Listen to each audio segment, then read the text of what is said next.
दोस्तों, महाभारत एवं हिंदू धर्म के समस्त पुराणों में असुरों की उत्पत्ति एवं उनकी वंशावली के वर्णन में कहा गया है कि ब्रह्मा के 6 मानस पुत्रों में से एक का नाम मरीचि था, जिन्होंने अपनी इच्छा अनुसार कश्यप नामक पुत्र उत्पन्न किया।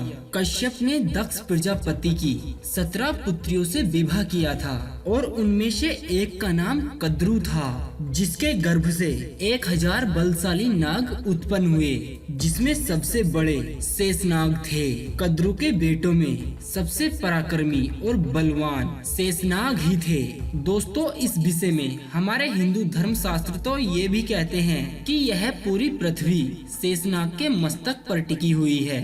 क्या है इसके पीछे की कहानी, दोस्तों हम आज आपको इस वीडियो में बताएंगे। लेकिन उससे पहले हमारी आप सभी से तहे दिल से एक गुजारिश है, अगर आपने अभी तक हमारे इस YouTube चैनल को सब्सक्राइब नहीं किया है तो कृपया आप हमारे इस चैनल को सब्सक्राइब जरूर कर लें और वीडियो को एक लाइक करके अपना प्यार हमें जरूर दें, क्योंकि दोस्तों आपका लाइक ही हमारी मेहनत का फल होता है।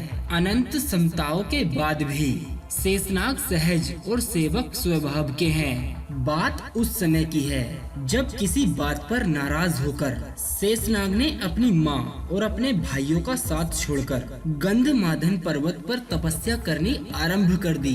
ब्रह्मा जी ने उन्हें देखा कि शेषनाग घोर तप कर रहे हैं और उनके शरीर का मांस, त्वचा और नाड़ियाँ बिल्कुल सूख गई हैं। यह सब कुछ देखकर ब्रह्मा जी शेषनाग के समक्ष प्रकट होते हैं और शेषनाग से कहते हैं कि हे शेषनाग, तुम यहाँ क्या कर रहे हो?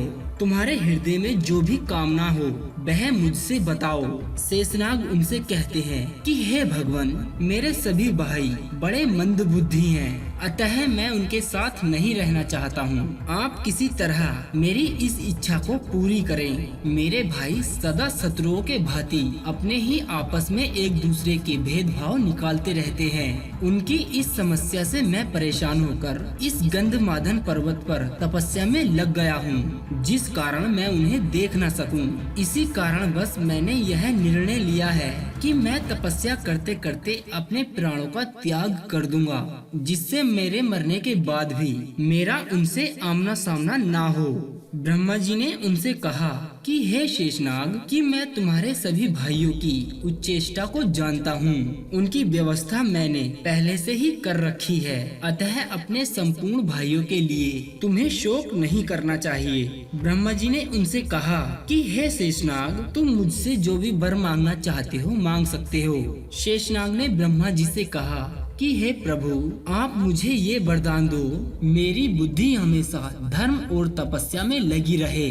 ब्रह्मा जी कहते हैं कि हे शेषनाग, मैं तुम्हारी इस बात को सुनकर तुमसे बहुत प्रसन्न हूँ, और तथास्तु कहते हुए उन्हें वरदान दे दिया और कहा कि अब तुम मेरी इच्छा अनुसार प्रजा के हित के लिए एक काम जरूर करना है, जो मैं तुम्हें बता रहा हूँ। हे शेषनाग, पर्वत, वन, सागर और नगरों सहित ये समुचित पृथ्वी सदा हिलती डुलती रहती है। तुम इसे धारण करके इस प्रकार स्थित रहो जिससे यह पूर्णतः स्थिर हो जाए।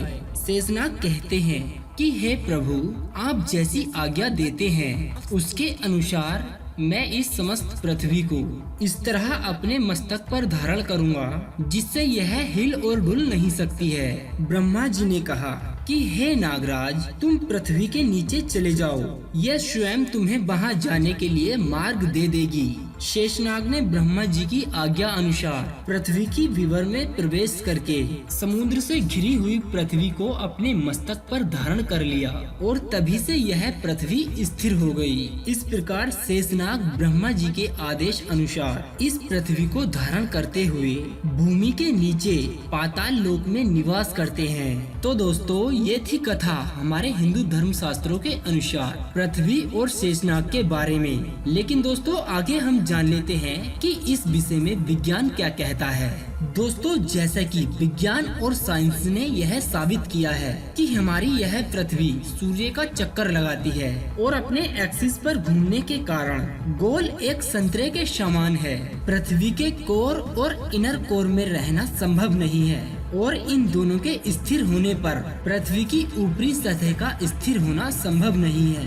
कोर हिली तो टेक्टोनिक प्लेट्स हिलेंगी और वो हिली तो भूगोल बदलेगा। तो दोस्तों ऐसा लगता है कि यह सब हो सकता है कि शेषनाग हैं, बल्कि पृथ्वी के नीचे से उसे सहारा दे रहे हैं। सारी वैज्ञानिक और धार्मिक बातों को ध्यान में रखते हुए तो यह सब कुछ संभव सा लगता है।